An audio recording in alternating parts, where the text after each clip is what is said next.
Abafowethu baba kusayidi kamama, mina ngasala kusayidi yabantu bakubo kababa, ngoba babengitshelile eyabo i-side of the story ukuthi ayikho nto ebangwayo lapha, yikuthi they ganged up against uma bamdinda bendawonye laba bantu.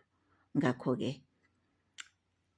ngazibuza mina ngingedwa ukuthi ngangingenzani uma ngibona umnewethu ebethwa umfazi everyday, evuke nama-blue eye ebethwe umfazi.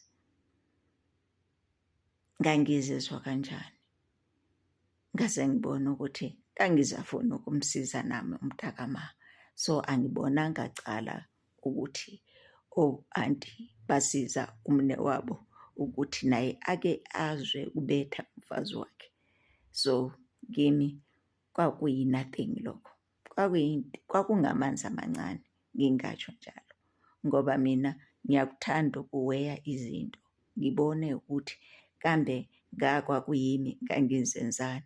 Ngabona ukuthi ngangizenza exactly lento eyenziwe ngabobabekazi. Maybe ngenziwa ukuthi ngifuze bona ngikwakubo, angikwazi. Ngakho-ke why abafowethu bathatha icele likamama, basapota umama, kwaziwa yibo, akufuni mina.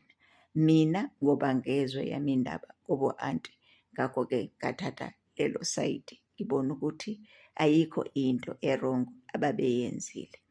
Kodwa ngabe abantu abadala bona babehlalise lezi ngane phansi bazikhuza, kwakungasoze kufinyelele lapho kwagcina kufinyelele khona.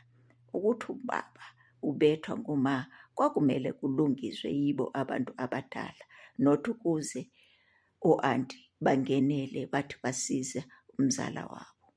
Ngakuthatha kanjalo mina zihlobo zami, kodwa lokhu kwangenza ngaba yisitha esikhulu sikamama. Ngiyabonga.